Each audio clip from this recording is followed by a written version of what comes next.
Hello students, I am Sam here. இன்னைக்கு நம்ம பார்க்க போகிறது என்னன்னு பார்த்தீங்கன்னா புள்ளி மின்துகளால் உருவாகும் மின்னழுத்தம். புள்ளி மின்துகளால் உருவாகும் மின்னழுத்தம். ஒரு ஆதி புள்ளின்னு சொல்கிறோம்ல, புக்கில் அப்படி கொடுத்துருக்குறாங்க, அதுபடி எடுத்துக்க. ஒரு மூல மின்துகள் அப்படிதானா, அந்த மூல மின்துகள் எடுத்துக்க. இதை சுற்றி என்ன இருக்குன்னா ஒரு மின்புலம் இருக்குது. இந்த மின்புலத்தை நம்ம எப்படி கொடுக்குறோம்? இ வெக்டர்னு சொல்கிறோம். சரிதானா? இப்போ நம்ம ஏற்கனவே படித்ததை தான் நம்ம திரும்ப வருதை நம்ம ரீகால் பண்ண போகிறோம். இதில் பின்னு ஒரு புள்ளி எடுத்துக்க. அதனுடைய மின் அழுத்த வேறுபாடுன்னு சொல்லி பார்த்தோம்ல, அது என்ன சொல்லணும்? விபின்னு இருக்கும். இது எவ்வளவு தூரத்தில் அமைக்கப்பட்டிருக்குன்னா ஆறுங்கிற தொலைவில் இருக்குது. எவ்வளோ தூரத்தில் இருக்குது? ஆறுங்கிற தொலைவில் இருக்குது. இப்போ நம்ம நேற்றுக்கு பார்க்கும்போது இந்த இடத்துல ஆறுன்னு சொல்லிட்டு இன்னொரு புள்ளி இருக்கிறதாக எடுத்துடணும். அதிலிருந்து எவ்வளவு வேலை நடைபெற்றதுன்னு சொல்லி பார்த்தோம். இப்போது அதே புள்ளியை நான் தூரத்தில் எடுத்துருக்கிறேன். அதாவது முடிவில்லா தொலைவில், இன்ஃபைனைட் டிஸ்டன்ஸில் இருக்குது. அப்போ அதனுடைய மின்னழுத்த வேறுபாடு எவ்வளோ இருக்கும்? வி இன்ஃபினிட்டின்னு சொல்கிறோம். இது எவ்வளோ இருக்குன்னா 0ன்னு சொல்கிறோம். சரியா? இப்போ வேலையானது எப்படி செய்யப்படுதுன்னா, ஒரு ப்ளஸ் கியூன்னு சொல்லிட்டு ஒரு சோதனை மின்னோட்டத்தை இன்ஃபைனைட் டிஸ்டன்ஸில், முடிவில்லா தொலைவில் இருந்து அதை நம்ம என்ன பண்ண வரோம்? ஒரு கான்ஸ்டன்ட் வெலாசிட்டியில், அதாவது என்ன சொல்லணும்னா ஒரு சீரான திசை வேகத்தில் அதை அப்படியே மூவ் பண்ணி கொண்டு வர்றோம். இந்த பாயிண்ட்டுக்கு எவ்வளோ தூரம் கொண்டு வரோம்? ஆறுங்கிற தொலைவுக்கு நம்ம கொண்டு வர்றோம். எது? ப்ளஸ் கியூங்கிற சார்ஜில் இந்த பாயிண்ட், இந்த புள்ளி எவ்வளோ தூரத்தில் இருக்குது? ஆறுங்கிற தொலைவில் இருக்குது அப்படின்னு சொல்லி பார்க்குறோம். அப்படிதானா? அப்போது நம்ம நேற்று பார்த்தபடி விபி ஈக்குவல் டு எவ்வளோன்னு நம்ம படித்தோம்? VP equal to minus of integral, இது என்ன பண்ணோம்? Infinity to P E vector dot dr vector அப்படின்னு நம்ம பார்த்தோம். சரிதானா? இது அட் பி. சரிதானா? இப்போ இது எவ்வளோ தூரத்தில் இருக்குது? ஆறுங்கிற தொலைவில் இருக்குது. அதனால் நம்ம என்ன போட்டுடலாம்? இந்த இடத்த ஆறுங்கிற தொலைவுன்னு சொல்லி காட்டிடலாம், ஆறுன்னு காட்டிடலாம். அப்போ பாயிண்ட்டை என்ன சொல்லிடலாம்? விபிங்கிறத வின்னு எடுத்துக்கிட்டோம். இதுதான் மின் அழுத்தம். இப்போ இதை நம்ம டெரைவ் பண்ண போகிறோம். எப்படி பண்ண போகிறோம்? ஈனுடைய வேல்யூ உனக்கு தெரியும். இ ஈக்குவல் டு எவ்வளோன்னு சொல்லி படிச்சிருக்கிறோம். E vector is equal to 1/4 pi epsilon naught into q divided by r square into r cap அப்படின்னு பார்த்துருக்குறோம். இப்போ இதில் ஒன்றே கண்டுபிடிக்கணும். இந்த dr வெக்டர் அப்படிங்கிறது என்னன்னு பார்த்தீங்கன்னா equal to r cap into dr. சரிதானா? சரி, அப்போ இந்த drக்கு பதிலாக நம்ம என்ன போட்டுடலாம்? r cap into dr. இப்போ இதை எடுத்து எழுது பார்ப்போம். V is equal to minus integral of infinity to r, க்கு பதிலா என்ன போட போகிறோம்? இந்த வேல்யூ போட போகிறோம். 1/4 pi epsilon naught into q divided by r square into r cap. இந்த drக்கு பதிலா என்ன போடணும்? r into r cap into dr. இந்த r cap into r capங்கிறது எவ்வளவு? r cap into r capங்கிறது எவ்வளோன்னு சொல்கிறோம்? 1ன்னு நம்ம படிச்சிருக்கிறோம். அப்படிதானே? i cap into i cap, j cap into j cap எல்லாமே ஒரு அலகுன்னு சொல்லி படிச்சிருக்கிறோம். அப்படிதானே? அப்போ இது என்னதாயிருது? 1 ஆயிருது. அப்படிதானே? அப்போ இஸ் ஈக்குவல் டு என்ன எடுத்துடலாம்? இது இதெல்லாம் மாறிலி. q ஒரு மாறிலி, 1/4 pi epsilon 0 ஒரு மாறிலி. அப்போ அதை வெளியில் எடுத்துடலாமா? q/4 pi epsilon naught integral of infinity to r. இப்போ என்ன இருக்குது? உள்ளுக்குள்ள என்ன இருக்குது? 1/r square into dr. இது ரெண்டும் தான் போயிருதில்ல, இது 1ன்னு மாறிடுது. அப்படி தானே? அப்போ dr. இதை நம்ம எப்படி எடுத்து எழுதலாம்? v is equal to q/4 pi epsilon naught integral of infinity to r 1/r square நம்ம எப்படி போட்டுடலாம்? r power -2 into dr போட்டுடலாமா? ஆர் ஸ்கொயர்ங்கிறது ஆர் பவர் -2 இன்ட்டு டிஆர். இப்போ பாரு, நம்ம இன்டகிரேஷன் சொல்லி கொடுத்துருப்பாங்க. Integral of x power n d x. அதை வந்து நம்ம எப்படி எழுதுவோம்? X power n+1 divided by n+1 plus சின்னு சொல்லி படிச்சிருப்போம். சரிதானா? இப்போ இங்கே என்னதை இன்டகிரேட் பண்ண போகிறோம்? எக்ஸ் பவர் -2 இன்ட்டு எக்ஸ் கிடையாது என்னல ஆர் பவர் -2 இன்ட்டு டிஆர். அதை போட்டானா எவ்வளோ வரும்? ஆர் பவர் என்ன போட்டுருப்போம்? -2 ப்ளஸ் 1. எண்ணுக்கு பதிலாக என்ன போட போகிறோம்? -2 போட போகிறோம். டிவைடட் பை எண்ணுக்கு பதிலாக -2 ப்ளஸ் 1 அப்படிதானா? சரி, அப்போ அந்த -2ங்கிறது எவ்வளோ வந்துடுது? ஆர் பவர் -1 ஆயிரும். -2 ப்ளஸ் 1 -1 டிவைடட் பை -2 ப்ளஸ் 1, அப்போ -1. புரியுதா? அப்போ இதை எப்படி எழுதிடலாம்? Is equal to q by 4 by epsilon naught R ஸ்கொயருங்கிறது ஆர் பவர் -2ங்கிறது என்ன பண்ணிடலாம்?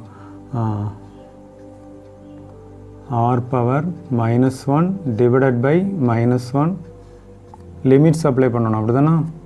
R to infinity. சரியா? ரைட். இந்த -1 ஏற்கனவே இங்கே ஒரு மைனஸ் விட்ருக்கோம் பாரு. இந்த இதில் ஒரு மைனஸ் இருக்கா இல்லையா? இந்த மைனஸ் இங்கே வரும், இங்கேயும் மைனஸ் வரும், இங்கேயும் மைனஸ் வரும். அப்போ இந்த மைனஸும் அடிபட்டு போகுது. இப்போ ஆரை வந்து நம்ம சப்ஸ்டியூட் பண்ண போகிறோம். இதை போட்டோன்னா என்ன? இது 1/6ன்னு வரும். அப்படிதானே? 1/6க்கு ஆர் போட்டோன்னா 6 தான். 1/∞ எனிதிங் டிவைடட் பை இன்ஃபினிட்டி வந்து 0. சரிதானே? அப்போ அதை நான் எப்படி எழுதுறேன்னு பாரு. v is equal to q by 4 pi epsilon naught 1/r. சரிதானா? இது எப்படி எழுதலாம்? v is equal to q by 4 pi epsilon naught 1/r minus 1/∞. இது வந்து 0 ஆயிருக்கு. அப்போ அது v is equal to எப்படி போட்டுடலாம்? q by 4 pi epsilon naught 1/rங்கிறத நம்ம என்ன போட்டுடலாம்? rன்னு கொடுத்துடலாம். இதுதான் வேல்யூ. புரிஞ்சிச்சுதா? இதுதான் புள்ளி மின்துகளால் இந்த புள்ளியில் உருவாகும் மின் அழுத்தம். சொல்ல புரிஞ்சிருக்குன்னு நினைக்கிறேன். இதில் முக்கிய கருத்துகள் இதை வேணால் ஒரு ஸ்க்ரீன்ஷாட் எடுத்து வச்சுக்கிட்டிங்கன்னா உனக்கு பார்க்குறதுக்கு ஈஸியாக இருக்கும். சரிதானா? சரி, முக்கிய குறிப்புகள் நம்ம படிப்போம்.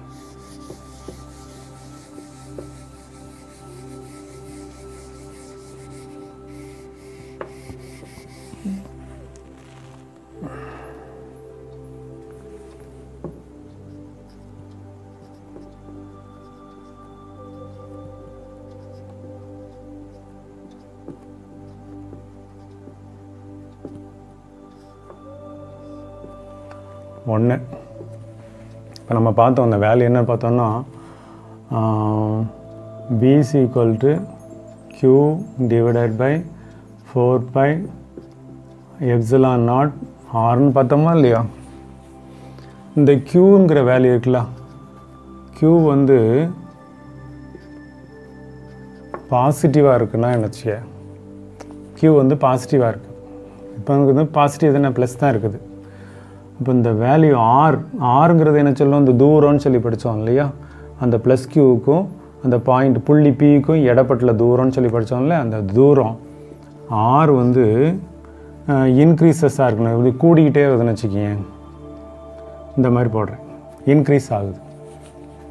இன்க்ரீஸ் ஆச்சுன்னா இந்த வி வந்து என்னாகும்? டிக்ரீஸ் ஆகும், குறைந்து கொண்டே இருக்கும். இது கூட கூட ஆருடைய வேல்யூ கூட கூட வியினுடைய வேல்யூயாகும் குறைஞ்சிக்கிட்டே போகும். ஆர் கூட கூட வி வந்து என்னகும்? குறைஞ்சிக்கிட்டே போகும். ஒருவேளை q இப்போ அந்த v is equal இப்படி எழுதிக்கங்க, minus q divided by 4 pi epsilon naught rன்னு எடுத்துக்க. இது வந்து இப்போ மைனஸ் அப்படி தானே? அப்போ க்யூனுடைய வேல்யூ வந்து எவ்வளவு? நெகட்டிவ். இந்த இதில் இந்த தூரம் இருக்கலாம், அந்த ஆர் வந்து கூடுதுன்னு வச்சுக்க. ஆர் கூடிகிட்டே போச்சுன்னா என்னாகும்? ஆர் கூடிகிட்டே போச்சுன்னா இங்கே வந்து வி வந்து குறைஞ்சிச்சில்ல, இங்கே வி என்னாகும்? கூட தான் செய்யும். ஏன் கூடுது? ஏற்கனவே இது நெகட்டிவ் இல்லை, நெகட்டிவில் அந்த வேல்யூ வந்து கூடிகிட்டே போச்சுன்னா அது என்னாகும்? ப்ளஸ் ஆகும். அதாவது என்ன சொல்கிறோம்? கூடுன்னு அர்த்தம். அதனுடைய இந்த பொட்டன்ஷியல் அதை வந்து என்ன சொல்கிறோம்? மின்னழுத்தம் வந்து என்னாகும்? கூடிகிட்டே போகும். இதுதான் ஃபஸ்ட்டு பாயிண்ட். ரெண்டாவது என்ன சொல்கிறோன்னா, விங்கிறத என்ன சொல்கிறோன்னா மின்னழுத்த வேறுபாடு. மின்னழுத்த வேறுபாடு. ஈங்கிறது என்ன சொல்கிறோன்னா மின்புலம். எல்லா காரியத்திலையுமே எல்லா இதுலேயுமே நம்ம அதை வந்து எக்ஸ்ப்ரெஸ் பண்ணுறது எப்படின்னா மின்னழுத்த வேறுபாடை வச்சு தான் எக்ஸ்ப்ரெஸ் பண்ணுறோம். மின்பலத்தை நம்ம வந்து அதிகமாக எக்ஸ்ப்ரெஸ் பண்ணுறோம். இதை காட்டிலும் இதை வந்து பண்ணுறது வந்து மிக மிக மிக சுலபம். அதனால் மின்னழுத்த வேறுபாடை மட்டும்தான் நம்ம எடுத்துருக்குறோம். மூணாவது பாயிண்ட் நம்ம என்ன எடுத்துருக்குறோன்னா, இந்த Q வந்து பாசிட்டிவ்னு எடுத்துக்க. Q வந்து பாசிட்டிவ். இந்த டிஸ்டன்ஸ் வந்து இன்க்ரீஸ் ஆகிட்டே இருக்குது. இந்த R வந்து இன்க்ரீஸ் ஆகிட்டே இருக்குது. R வந்து இன்க்ரீஸ் ஆகிட்டுருக்குன்னா V வந்து டிக்ரீஸ் ஆகும்னு சொல்லி நம்ம பார்த்தோம். அப்படி தானே? V வந்து டிக்ரீஸ் ஆகிட்டே இருக்கும் அப்படிங்கிறத நம்ம பார்த்தோம். அந்த இதை பார்த்தோம் இல்லையா? அப்போ இது வந்து V வந்து எப்படி இருக்கும்? கிரேட்டர் தென் 0வாக இருக்கும். Q வந்து இங்கே பார்த்தீங்கன்னா நெகட்டிவ். அப்போ R வந்து இன்க்ரீஸ் ஆகுதுன்னு சொன்னீங்கன்னா V எப்படி இருக்கும்? லெஸ் தென் 0வாக இருக்கும். V வந்து எப்படி இருக்கும்? லெஸ் தென் 0வாக இருக்கும். V வந்து எப்படி இருக்கும்? லெஸ் தென் 0 அப்படின்னு சொல்கிறோம். இதுதானா? சரிதானா? V வந்து நம்ம என்ன சொல்கிறோம்? நெகட்டிவ்னு சொல்லலாம், அல்லது நெகட்டிவ், V நெகட்டிவ். அதே போல் V வந்து பாசிட்டிவ். நாலாவது பாயிண்ட் என்னன்னு பார்த்தீங்கன்னா, ஒரு பூமி எடுத்துக்க. இதில் இந்த இடத்துல ஒரு அதனுடைய மேற்பரப்பில் வந்து ஒரு பொருள் இருக்குது. அதே நேரத்தில் இந்த இடத்துல ஒரு பொருள் இருக்குதுன்னு வச்சுக்கோங்க. இதுக்கு வந்து புவியீர்ப்பு விசை வந்து அதிகமாக இருக்கும். இந்த இடத்துல என்ன இருக்கும்? புவியீர்ப்பு விசை அதிகமாக இருக்கும். வேற இந்த இடத்துல எப்படி இருக்கும்? புவியீர்ப்பு விசை இதை காட்டிலும் இது குறைவாக இருக்கும். அப்படிதானே? இங்கே வந்து அதிகமாக இருக்கும், இங்கே வந்து குறைவாக இருக்கும். இதை கம்பேர் பண்ணும்போது குறைவாக இருக்கும். அப்போது ஒரு பொருள் வந்து மேலேருந்து கீழே வர்றதுக்கு காரணம் என்னென்னா, புவியீர்ப்பு முடுக்கம்ங்கிறது வந்து அதிகமாக இருக்கிறனால இந்த இடத்துல இருந்து இது வந்து புவியீர்ப்பு முடுக்கம் குறைவான பகுதியை பார்த்து வருதுன்னு சொல்லி நம்ம பார்க்குறோம். இதே போல் ஒரு நேர்மின் துகள் இருக்குன்னா அதுவும் என்ன சொல்கிறோம்? Higher potential. அதாவது என்ன சொல்லலாம்? அதிக மின்னழுத்த பகுதியிலிருந்து குறைந்த மின்னழுத்த பகுதி, அதிக மின்னழுத்த பகுதியிலிருந்து குறைந்த மின்னழுத்த பகுதியை பார்த்து செல்லுது. அதே நேரத்தில் நெகட்டிவ் சார்ஜ்னு வச்சுக்கோங்க. இது எப்படி போட்டுறது? இப்படி போட்டுருமா? சரி. அப்படின்னா இது எப்படி இருக்குன்னா, குறைந்த மின்னழுத்த பகுதியிலிருந்து அதிக மின்னழுத்த பகுதியை பார்த்து செல்லுது. பாசிட்டிவ்னா அதிக மின்னழுத்த பகுதியிலிருந்து குறைந்த மின்னழுத்த பகுதியை பார்த்து செல்லுது. நெகட்டிவ் சார்ஜாக இருந்துச்சுன்னா, அதாவது எதிர் மின்னோட்டமாக இருந்துச்சுன்னா குறைந்த மின்னழுத்த பகுதியிலிருந்து அதிக மின்னழுத்த பகுதியை பார்த்து செல்லுது. சரிதுண்ணா? இங்கே புரிஞ்சிருக்கலாம். V பாசிட்டிவ்னா எப்படி இருக்கும்? Rனா எப்படி இருக்கும்? R இன்க்ரீசஸ்னால் V வந்து குறையுது. Q நெகட்டிவ்னா R increases. இப்போ V வந்து என்ன ஆகுது? Vயும் இன்க்ரீஸ் ஆகுதுன்னு சொல்லி. Vனா மின்னழுத்த வேறுபாடு, Eனா மின்பலம்னு சொல்லி பார்த்துருக்கோம். இப்போ இதில் எதை எக்ஸ்ப்ரெஸ் பண்ணுறோம்? மின்னழுத்த வேறுபாடை தான் எக்ஸ்ப்ரெஸ் பண்ணுறது. இதை காட்டிலும் சுலபம் அப்படின்னு சொல்லி பார்க்குறோம். மூணாவது வந்து Q பாசிட்டிவ் அப்படின்னு எடுத்துக்கிட்டிங்கன்னா R வந்து இன்க்ரீஸ் ஆகுது. அப்போ V வந்து எப்படி கண்டிப்பாக இருக்கும்? கிரேட்டர் தென் 0வாக இருக்கும். அது வந்து பாசிட்டிவாக இருக்குன்னு சொல்லிவிடும். Q நெகட்டிவ்னா R வந்து இன்க்ரீஸ் ஆகுது, V வந்து எப்படி இருக்கும், லெஸ் தேன் 0வாக இருக்கும் அல்லது என்ன சொல்கிறோம் நெகட்டிவாக இருக்கும் அப்படிங்கிறத பார்க்குறோம். பிறகு வந்து என்ன பார்த்துறோம், ஒரு பூமி எடுத்துருக்குறோம். அதில் வந்து அதிக என்னென்னு சொல்கிறோம் கிராவிடேஷனல் பொட்டென்ஷியல்னு சொல்கிறோம் இல்லையா. இதுக்கு வந்து என்ன சொல்கிறோம், புவியீர்ப்பு முடுக்கம் அது வந்து அதிகமான பகுதியிலேருந்து குறைந்த பகுதியை பார்த்து செல்லுது அப்படின்னு சொல்லி பார்க்குறோம்.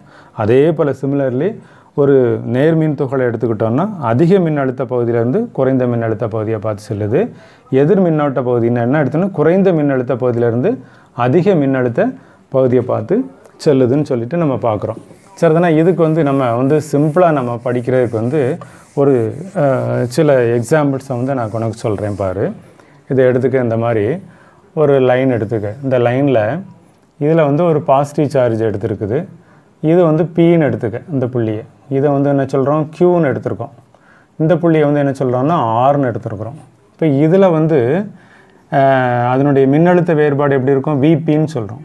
இது எவ்வளோ இருக்கும், Vqன்னு இருக்கும். இது எவ்வளோ இருக்குன்னா Vrன்னு இருக்குன்னு சொல்கிறோம். அப்போ இந்த இடத்துல மின்னழுத்தம் வந்து அதிகமாக இருக்கும் இதை கம்பேர் பண்ணும்போது. இதை கம்பேர் பண்ணும்போது இது அதிகமாக இருக்கும் அப்படின்னு சொல்லி பார்க்குறோம். அப்போ அதே போல் இந்த இடத்துல ஒரு பாசிட்டிவ் சார்ஜ் எடுத்துருக்குறோம். இது வந்து +Qங்கிற ஒரு சார்ஜ்னு வச்சுக்கிங்க. இது என்ன பண்ணோம், ரிப்பல் பண்ணோம். அதனால என்ன ஆகுது, அதை ரிப்பல்னால் என்ன சொல்ல, விலகல் அடைன்னு சொல்கிறோம். அப்போ அதிக மின்னழுத்த பகுதியிலேருந்து குறைந்த மின்னழுத்த பகுதியை பார்த்து சொல்லுது. ஒருவேளை இதில் நெகட்டிவ் எடுத்துருக்கோன்னு வச்சிங்கன்னா இது வந்து அட்ராக்ட் பண்ணும். அப்போது இது வந்து அதிக மின்னழுத்த பகுதி, இது வந்து குறைந்த மின்னழுத்த பகுதி. அப்போ குறைந்த மின்னழுத்த பகுதியிலேருந்து அதிக மின்னழுத்த பகுதியை பார்த்து செல்லுது. அதே நேரத்தில் இன்னொரு லைன் எடுத்துக்க. இதில் வந்து ஒரு நெகட்டிவ் சார்ஜ் எடுத்துக்க. இது வந்து P, இது வந்து என்ன சொல்கிறோம் Qன்னு எடுத்துருக்குறோம். இதில் வந்து என்ன சொல்கிறோம் Rன்னு எடுத்துருக்குறோம். இதை வந்து Vpன்னு எடுத்துக்க, இதை வந்து Vrன்னு எடுத்துக்க, இதை வந்து Vqன்னு எடுத்துக்க, இதை வந்து என்ன சொல்கிறோம் Vrன்னு எடுத்துக்க. இப்போ இது எப்படி இருக்கும், தலையில் இருக்கும், அப்படி தானே. இது வந்து நெகட்டிவ் இல்லையா. அப்போ இங்கே வந்து குறைந்த மின்னழுத்த பகுதியாக இருக்கும், இது வந்து அதிக மின்னழுத்த பகுதியாக இருக்கும். அப்போ எப்படி போடணும், இந்த மாதிரி போட்டுக்க. சரியா. அப்போது இது வந்து குறைந்த மின்னழுத்த பகுதி, இது வந்து அதிக மின்னழுத்த பகுதி. சரி. இப்போ இதில் வந்து ஒரு டெஸ்ட் சார்ஜ், ஒரு சோதனை மின்னோட்டத்தை +Qங்கிற ஒரு சார்ஜை வச்சோன்னா இது என்ன பண்ணும், இதை வந்து அட்ராக்ட் பண்ணும், ஈர்த்துக்கொள்ளுன்னு சொல்கிறோம். அப்போ அதனுடைய டைரக்ஷன் எப்படி இருக்கும், அதிக மின்னழுத்த பகுதியிலேருந்து குறைந்த மின்னழுத்த பகுதியை பார்த்து செல்லுது. ஒருவேளை இந்த இடத்துல ஒரு நெகட்டிவ் சார்ஜ் எடுத்திருக்கோம்னு வச்சிங்கன்னா இதை வந்து இது என்ன பண்ணும், இது ரிப்பல் பண்ணும். அதாவது என்ன சொல்கிறோம், எதிர்க்கும் அப்படின்னு சொல்கிறோம். அப்போ குறைந்த மின்னழுத்த பகுதியிலேருந்து அதிக மின்னழுத்த பகுதியை பார்த்து செல்லுது. அதுதான் அதனுடைய எக்ஸ்ப்ளனேஷன். அடுத்தது வந்து கடைசியில் நம்ம என்ன பார்க்குறோம்னு சொல்லி பார்த்தீங்கன்னா, ஒரு மின்துகளுடைய தொகுப்பு, மின்துகள் தொகுப்பு. இந்த மின்துகள் தொகுப்புன்னா எப்படி இருக்குன்னா, இது ஒரு Q1 ஒரு சார்ஜு, இது Q2ன்னு எடுத்துக்க, இதை வந்து Q3ன்னு எடுத்துக்க, இதை வந்து Qnன்னு வச்சுக்க. இது வந்து ஒரு புள்ளி மின்னோட்டம். இதுலேருந்து இது ஒரு தூரம் எவ்வளோ இருக்குது, R1 எடுத்துக்கிட்டோம். இது வந்து எவ்வளோ சொல்கிறோம், R2ன்னு எடுத்துக்கிட்டோம். இதை வந்து R3ன்னு சொல்கிறோம். இதை வந்து எவ்வளோ சொல்கிறோம், Rnன்னு சொல்கிறோம். இப்போது இதனுடைய டோட்டல் மின்னழுத்த வேறுபாடு எவ்வளோ இருக்கும், மொத்த மின்னழுத்த வேறுபாடு V டோட்டல்ங்கிறது எவ்வளோ சொல்கிறோம்னா V1 + V2 + V3 + Vn. சரிதானா. V1ங்கிறது எவ்வளோ இருக்கும், Q/4πε0 டிவைடட் பை R1. இப்படிதானே படித்தோம். இப்போ ப்ளஸ் Q2, இது வந்து Q1 டிவைடட் பை 4πε0 R2 போட்டிங்கன்னா Qn டிவைடட் பை 4πε0 Rn அப்படின்னு சொல்கிறோம். அப்போ இதை எப்படி எழுதிடலாம், இதை வந்து என்ன சொல்கிறோம், 1/4πε0, 1/4πε0 எடுத்துட்டிங்கன்னா Q1 divided by R1 plus Q2 divided by R2 Qn divided by Rn போட்டுடலாமா. சரி, இதை எப்படி மொத்தத்தில் எப்படி எழுதிடலாம், k into q1 divided by r1, k into qn divided by rn. இப்படி போட்டுக்க k into q2 divided by r2. சரிதானா? ரைட். இதை எப்படி எழுதலாம்? சிக்மா ஆஃப் k வெளியே எடுத்துட்டிங்கன்னா I is equal to 1 to n qi divided by ri. இதே எப்படி எழுதலாம்னா v total is equal to 1 by 4 pi epsilon naught I is equal to 1 to n qi divided by ri. புரியுதா? இதுதான் என்ன சொல்கிறேன், மின் துகளுடைய தொகுப்பு. ஸோ இன்றைக்கி நம்ம பார்த்துக்கிறது மின் துகளால் புள்ளி மின் துகளால் உருவாகும் மின் அழுத்தம். இதை ஒரு தடவைக்கு நல்ல 2 தடவைக்கு நல்ல புக்கை வாஸ்து பார்த்துட்டு என்ன பண்ணணும், இந்த வீடியோவும் நல்லா பார்த்துட்டு ஒரு தடவைக்கு 2 தடவை நல்லா என்ன பண்ணலாம், நம்ம ரிவைண்ட் பண்ணி பார்த்தோன்னா நல்லா விளங்கும். நல்லா படிச்சுக்க. இந்த 3 டெரிவேஷன் இது வரைக்கும் நான் போட்டிருக்கேன். இந்த 3 டெரிவேஷன் நல்லா பார்த்தீங்கன்னா அடுத்தாக்கில் நம்ம படிக்க போகிற டெரிவேஷன் ரொம்ப ஈஸியாக நல்லா விளங்கும். சரிதானா? இதோட இந்த டாப்பிக்கை நம்ம முடிச்சுக்கிடுதோம்.